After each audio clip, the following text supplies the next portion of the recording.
Todo parece indicar que una invasión de Rusia a Ucrania y por ende el estallido de una guerra en Europa es inevitable, incluso inminente. El presidente de los Estados Unidos, Joe Biden, le dice a los norteamericanos que viven en Ucrania o que se encuentren en este momento en Ucrania que abandonen de inmediato ese país eslavo. Anthony Blinken, el secretario de Estado, dice que la invasión rusa y por ende el estallido de la guerra podría darse incluso antes de que hayan concluido los Juegos Olímpicos de Invierno en China. El presidente chino Xi Jinping ha hecho todas las presiones que debe hacer para que no ocurra nada en el mundo que desvíe la atención del mundo, que tiene que estar puesta por estos días en los Juegos Olímpicos de invierno en China. Sin embargo, Anthony Blinken dice que incluso antes de que terminen estos Juegos Olímpicos en China, podría Rusia iniciar su invasión. Todo parece señalar que esa guerra es inevitable e inminente. La pregunta es, ¿existe a esta altura de las circunstancias alguna posibilidad de arribar a un acuerdo? Desde mi punto de vista, sí. Y esa posibilidad existe por el hecho de que el escenario de ese conflicto sería Europa, un continente que vivió 2 guerras mundiales en el último siglo y que no va a quedarse de brazos cruzados viendo cómo estalla un tercer conflicto cuyas consecuencias son inimaginables. Entonces, siendo Europa el escenario, hasta último momento va a existir la posibilidad de una negociación que encuentre un acuerdo. Y la posibilidad de un acuerdo existe y desde mi punto de vista, las claves de la búsqueda de ese acuerdo podrían estar en la resolución que tuvo la crisis de los misiles en 1962. En aquel año los norteamericanos descubrieron que en la isla de Cuba había misiles nucleares soviéticos.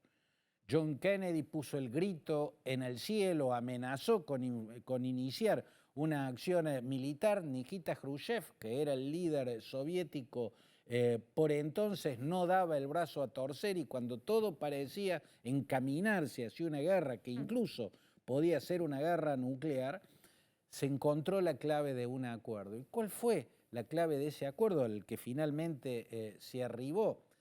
La Unión Soviética aceptó retirar los misiles de la isla de Cuba y a cambio de eso, Estados Unidos aceptó comprometerse a no invadir jamás ni atacar jamás a Cuba, gobernada por Fidel Castro.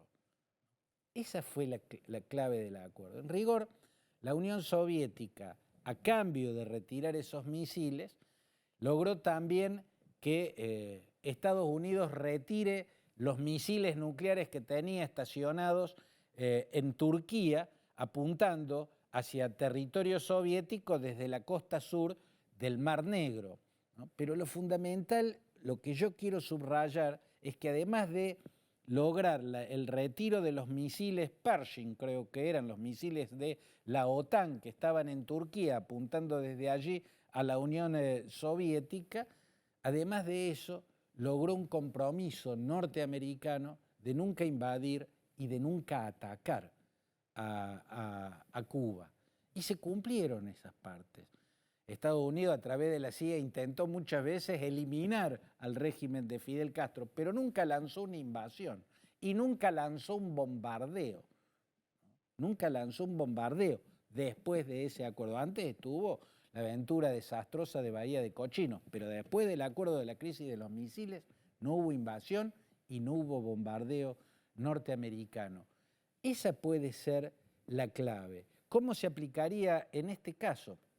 Rusia demanda que la OTAN nunca incorpore a Ucrania en su estructura.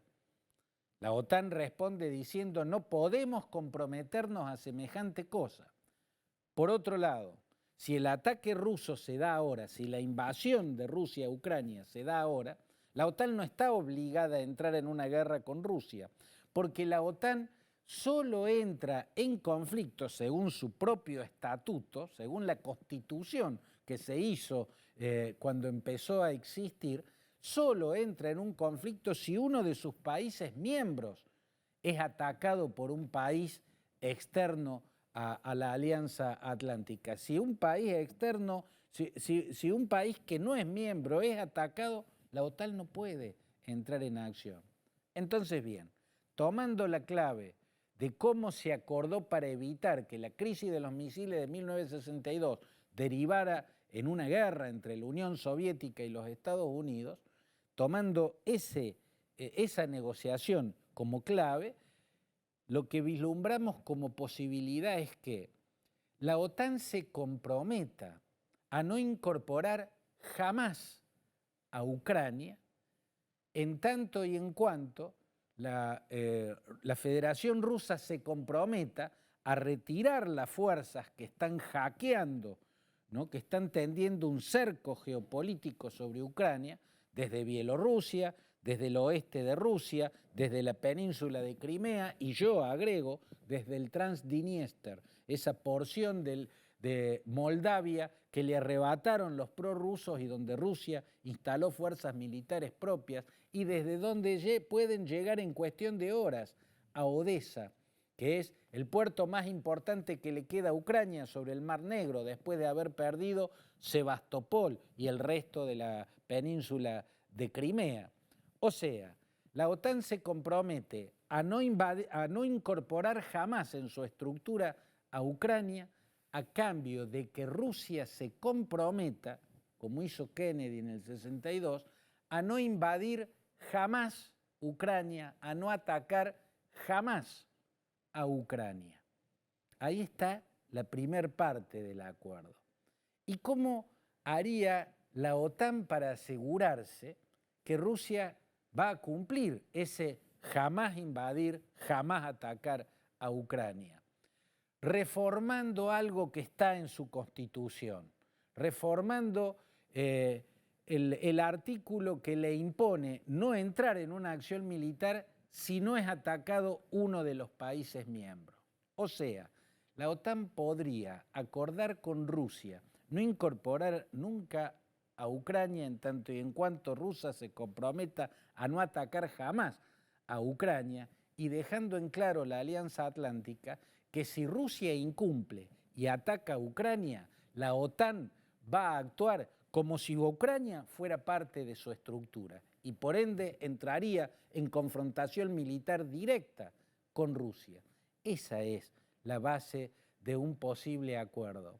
¿Qué implicaría para Rusia? ¿De qué le sirve a Rusia que la OTAN se comprometa a no incorporar jamás a Ucrania en su estructura si atacar a Ucrania le implicaría que la OTAN entre en guerra como si Ucrania fuera parte de su estructura? Le sirve a Rusia. ¿Por qué?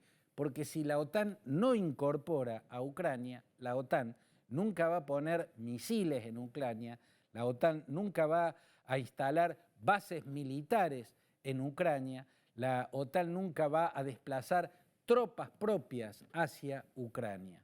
Ahí está una de las claves de un posible entendimiento. ¿Podrá alcanzarse?